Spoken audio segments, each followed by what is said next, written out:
ಧರ್ಮದ ಮಣ್ಣಲ್ಲಿ ಮಣ್ಣಾಗಿರುವ ಸತ್ಯಗಳ ಹುಡುಕಾಟ ನಡೀತಾ ಇದೆ. ಧರ್ಮದ ನಾಡಿನಲ್ಲಿರೋ ಕಾಡಿನಲ್ಲಿ, ರಸ್ತೆಯ ಬದಿಯಲ್ಲಿ, ತೋಟದ ಮಧ್ಯದಲ್ಲಿ ಅಡಗಿಕೊಂಡಿರೋ ರಹಸ್ಯ ಹೆಕ್ಕಿ ತೆಗೆಯೋ ಕೆಲಸ ಭರ್ಜರಿಯಾಗಿ ನಡೀತಾ ಇದೆ. 20 ವರ್ಷಗಳ ಹಿಂದೆ ಒಬ್ಬನೇ ಹೂತು ಸಾಗಿಸಿ ಮಣ್ಣು ಮುಚ್ಚಿದ ಶವಗಳನ್ನು ಅವನೇ ಮತ್ತೆ ಹೊರತೆಗೆಯುವ ಕೆಲಸವನ್ನ ಮಾಡ್ತಾ ಇದ್ದಾನೆ. ಧರ್ಮಸ್ಥಳದಲ್ಲಿ ಏನೆಲ್ಲ ಆಗ್ತಾ ಇದೆ, SIT ರಚನೆ ಆದ್ರ ಮೇಲೆ ತನಿಖೆ ಹೇಗೆಲ್ಲ ಸಾಗ್ತಾ ಇದೆ ಅನ್ನೋದು ನಿಮಗೆಲ್ಲ ಗೊತ್ತಾಗಿದೆ. ನಿಮಗೆ ಈ ಎಪಿಸೋಡ್ನಲ್ಲಿ ಮಣ್ಣಲ್ಲಿ ಮಣ್ಣಾಗಿರೋ ಶವಗಳು ಸಿಕ್ಕಿದ್ರೆ ಏನಾಗುತ್ತೆ, ಶವಗಳನ್ನು ಹೇಗೆ ಐಡೆಂಟಿಫೈ ಮಾಡ್ತಾರೆ, ಶವಗಳನ್ನು ಹೂತಿರೋ ಮಾಸ್ಕ್ ಮ್ಯಾನ್ ನಿಜಕ್ಕೂ ಯಾರು, ಅವನ ಕುಟುಂಬ ಎಲ್ಲಿದೆ, ಮಾಸ್ಕ್ ಮ್ಯಾನ್ ತೋರಿಸಿದ ಜಾಗದಲ್ಲಿ ಶವ ಸಿಕ್ಕಿಲ್ಲ ಅಂದರೆ ಏನಾಗುತ್ತೆ, ಶವ ಸಿಕ್ಕಿದ್ರೆ ಏನಾಗುತ್ತೆ, ಆ ಶವಗಳನ್ನು ಈಗಾಗಲೇ ಹೇಳಿದಂತೆ ಅನಾಥ ಶವಗಳ, ಇವೆಲ್ಲದರ ಬಗ್ಗೆ ಪಿನ್ ಟು ಪಿನ್ ಮಾಹಿತಿಯನ್ನು ನೀಡ್ತಾ ಹೋಗ್ತೀನಿ. ನಾನು ನಿಮ್ಮ ಶಿವರಾಜ್ ಬಾಣಂಕಿ. ಸತ್ಯದ ಪರ ಧ್ವನಿ ಎತ್ತುವ ಸುದ್ದಿಯಾನದ ಸಬ್ಸ್ಕ್ರೈಬರ್ ಆಗೋದನ್ನು ನೀವು ಮರಿಬೇಡಿ.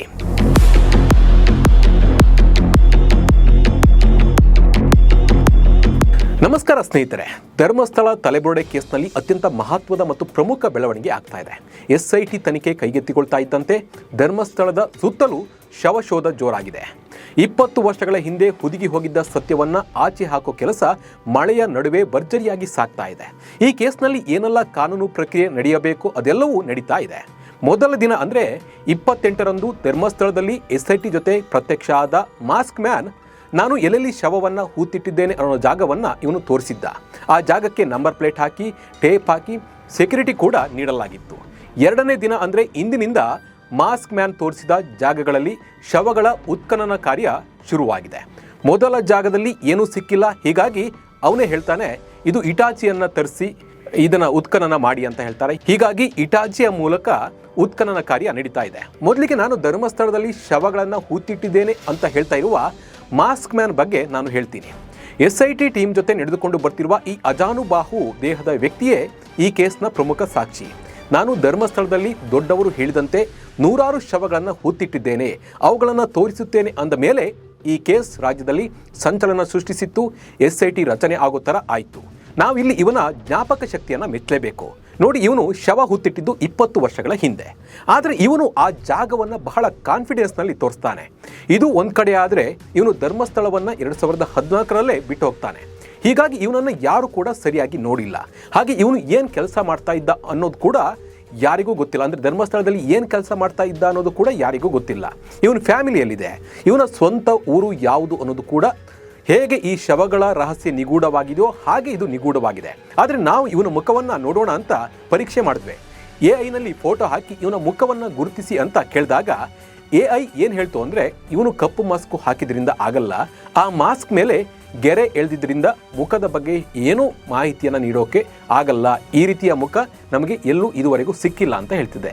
ಅಂದರೆ SIT ಅಧಿಕಾರಿಗಳು ಇಲ್ಲಿ ಇವನ ಮುಖ ಗುರುತು ಸಿಗಬಾರ್ದು, ಆ್ಯಪ್ಗಳಲ್ಲಿ ಅಥವಾ ಸ್ಕೆಚ್ ಹಾಕಿ ಅವನ ಮುಖವನ್ನು ಕಂಡು ಹಿಡಿಯಬಾರ್ದು ಅನ್ನೋ ಕಾರಣಕ್ಕೆ ಮಾಸ್ಕ್ ಮೇಲೆ ವೈಟ್ ಲೈನ್ಗಳನ್ನು ಹಾಕಿದ್ದಾರೆ. ಇವರು ನಿನ್ನೆ ದಿನವೇ ಈ ಒಂದು ವೈಟ್ ಲೈನನ್ನು ಹಾಕಿದ್ರು. ಹೇಗೆ ಶವಗಳ ರಹಸ್ಯ ಅಡಗಿದೆಯೋ ಹಾಗೆ ಮಾಸ್ಕ್ ಮ್ಯಾನ್ ಮಾಹಿತಿ ಕೂಡ ನಿಗೂಢವಾಗಿ ಅಡಗಿದೆ. ಇನ್ನು ಈಗ ಶವ ಹೂತಿಟ್ಟ ವಿಚಾರಕ್ಕೆ ಬಂದರೆ, ಇನ್ನು ಇವನು ಹೇಳ್ದ ಅಂದ ಕೂಡಲೇ ಇವನು ಕರ್ಕೊಂಡು ಬಂದು SIT ಉತ್ಖನನ ಮಾಡಿಲ್ಲ. SIT ಇವನನ್ನು 15 ಗಂಟೆಗಳ ಕಾಲ ವಿಚಾರಣೆ ನಡೆಸಿತ್ತು. ಇದಕ್ಕೆ ಸಂಬಂಧಪಟ್ಟ ಕೆಲ ಮಾಹಿತಿಯನ್ನು ಕೂಡ ಕಲೆ ಹಾಕಿದ ನಂತರ ಈ ಒಂದು ಉತ್ಖನನ ಕಾರ್ಯ ಶುರುವಾಗಿದೆ. ಸುಮಾರು 12 ಜನರ ತಂಡ ಶವ ಹೂತಿಟ್ಟ ಜಾಗವನ್ನು ಅಗೆಯೋ ಕೆಲಸವನ್ನು ಮಾಡಿದ್ರು ಮೊದಲ ಜಾಗದಲ್ಲಿ. ಆದರೆ ಮೊದಲ ಜಾಗದಲ್ಲಿ ಆ 12 ಜನ ಅಗೆದಾಗ ಏನೂ ಸಿಕ್ಕಿಲ್ಲ. ಹಾಗಾಗಿ ಇಲ್ಲಿ ಮೊದಲ ಜಾಗದಲ್ಲಿ ಯಾವುದೇ ಅಸ್ಥಿಪಂಜರ ಸಿಕ್ಕಿಲ್ಲ. ಅವನು ಹೇಳ್ದ ಅಂತ ಇಟಾಚಿಯ ಮೂಲಕ ಉತ್ಖನನ ಮಾಡಲಾಗ್ತಾ ಇದೆ. ಇದೆಲ್ಲವನ್ನ ನೋಡಿದಾಗ ಇನ್ನೂ 2-3 ಜಾಗದಲ್ಲೂ ಶವ ಸಿಕ್ಕಿಲ್ಲ ಅಂತ ಉಳಿದ ಜಾಗವನ್ನ ಹಾಗೆ ಬಿಡ್ತಾರ ಅನ್ನೋ ಪ್ರಶ್ನೆ ಕೂಡ ಇಲ್ಲಿ ಏಳುತ್ತೆ. ಅನ್ನ ಆದರೆ 1-2 ಕಾಳು ನೋಡಿದ್ರೆ ಬೆಂದಿದೆಯಾ ಬೆಂದಿಲ್ವಾ ಅನ್ನೋದು ಗೊತ್ತಾಗುತ್ತೆ. ಬಟ್ ಇದು ಅನ್ನ ಅಲ್ಲ ಅಲ್ವಾ, ಶವ. 2-3 ಗುಂಡಿ ತೆಗೆದು ಬಾಡಿ ಸಿಕ್ಕಿಲ್ಲ ಅಂದರೆ ಉಳಿದ ಜಾಗದಲ್ಲೂ ಇಲ್ಲ ಅನ್ನೋ ತೀರ್ಮಾನಕ್ಕೆ ಬರೋಕೆ ಆಗಲ್ಲ. 2-3 ಅಡಿ ವ್ಯತ್ಯಾಸ ಆಗಿ ಅಸ್ಥಿಪಂಜರ ಸಿಗದೇ ಇರಬಹುದು. ಅಲ್ಲದೆ ಅದು 20 ವರ್ಷಗಳ ಹಿಂದೆ ಹುದುಗಿರೋದ್ರಿಂದ ಕಾಡು ಬೆಳೆದಂತೆ ಅದು ಆ ಜಾಗ ಮರ್ತು ಹೋಗಿರ್ಬೋದು. ಹೀಗಾಗಿ 3-4 ಜಾಗದಲ್ಲಿ ಸಿಕ್ಕಿಲ್ಲ ಅಂತ ಇನ್ನುಳಿದ ಪ್ಲೇಸ್ಗಳನ್ನು ಹಾಗೆ ಬಿಡೋಕೆ ಆಗಲ್ಲ. ಯಾಕಂದರೆ ಈತ ಹೇಳಿದ್ದು 200ರಿಂದ 300 ಶವ ನಾನು ಹೂತು ಹಾಕಿದ್ದೇನೆ ಅನ್ನೋದನ್ನು. ಹೀಗಾಗಿ SIT ಅಧಿಕಾರಿಗಳು ಎಲ್ಲ ಜಾಗದಲ್ಲೂ ಶೋಧ ಕಾರ್ಯ ಮಾಡಬೇಕಾಗುತ್ತೆ.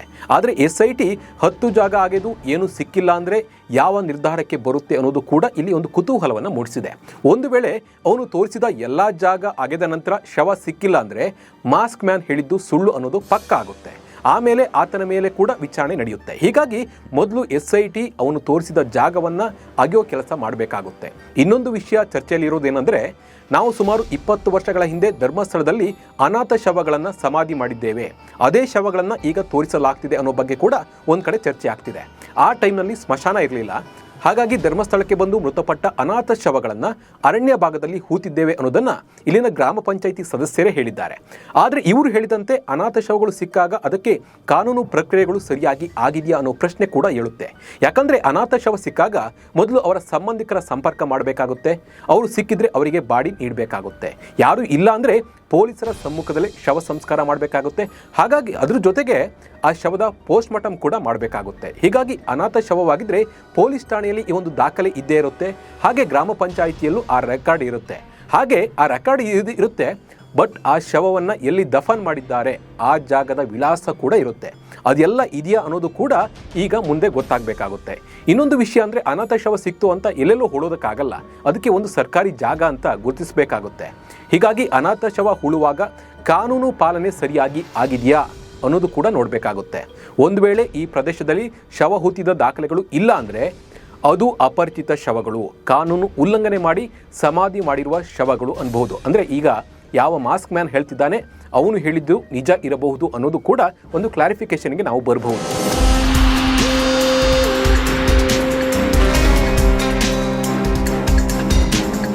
ಇನ್ನು ಸದ್ಯಕ್ಕೆ ಯಾವುದೇ ಶವ ಸಿಕ್ಕಿಲ್ಲ.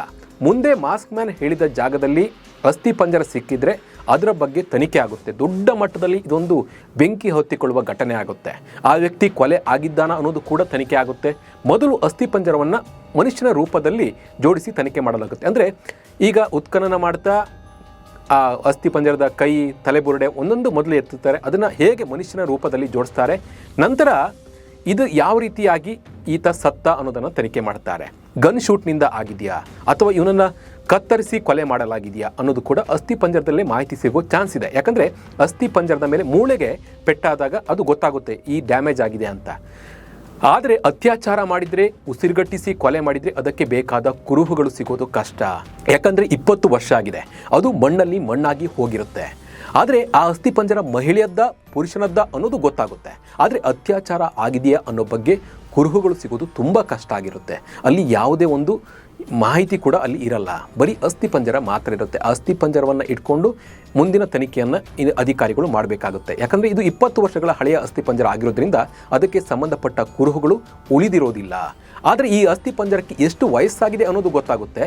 ಆದರೆ ಯಾವ ಟೈಮ್ನಲ್ಲಿ ಇದನ್ನು ಹೂತು ಹಾಕಿದ್ದಾರೆ ಅನ್ನೋದು ಗೊತ್ತಾಗಲ್ಲ. ಅಂದರೆ ಎಷ್ಟು ವರ್ಷಗಳ ಹಿಂದೆ ಇದನ್ನು ಹೂತು ಹಾಕಿದ್ದಾರೆ ಅನ್ನೋದು ಗೊತ್ತಾಗಲ್ಲ. ಬಟ್ ಅಸ್ಥಿ ಪಂಜರಕ್ಕೆ ಎಷ್ಟು ವರ್ಷ ಆಗಿತ್ತು ಅನ್ನೋದು ಗೊತ್ತಾಗುತ್ತೆ. ಅಂದಾಜಿನ ಮೇಲೆ ಒಂದಷ್ಟು ವರ್ಷಗಳ ಹಿಂದೆ ಇದನ್ನು ಹೂತಿರ್ಬೋದು ಅನ್ನೋದು ಕಂಡುಹಿಡಿಬಹುದು. ಆದರೆ ಹೆಣದ ಜೊತೆ ಆ ವ್ಯಕ್ತಿಯ ಚೈನ್, ವಾಚ್ ಅಥವಾ ಯಾವುದಾದ್ರೂ ವಸ್ತು ಸಿಕ್ಕಿದ್ರೆ ಆ ಎವಿಡೆನ್ಸ್ ಇಟ್ಕೊಂಡು ತನಿಖೆ ಮಾಡಬಹುದು. ಹಾಗಂತ ಅಸ್ಥಿಪಂಜರ ಸಿಕ್ಕಿದ ತಕ್ಷಣ ಇಲ್ಲಿ ಕೊಲೆ ಆಗಿದೆ, ಅತ್ಯಾಚಾರ ಆಗಿದೆ ಅನ್ನೋದಕ್ಕೂ ಹೇಳೋದಕ್ಕೆ ಬರಲ್ಲ. ಅದರ ಬಗ್ಗೆ ಸಂಪೂರ್ಣ ತನಿಖೆ ಆಗಬೇಕಾಗುತ್ತೆ. ಅದಕ್ಕೆ ಸಂಬಂಧಪಟ್ಟವರು ಕಂಪ್ಲೇಂಟ್ ಕೊಟ್ಟರೆ DNA ಮ್ಯಾಚಿಂಗ್ ಮಾಡಬೇಕಾಗುತ್ತೆ.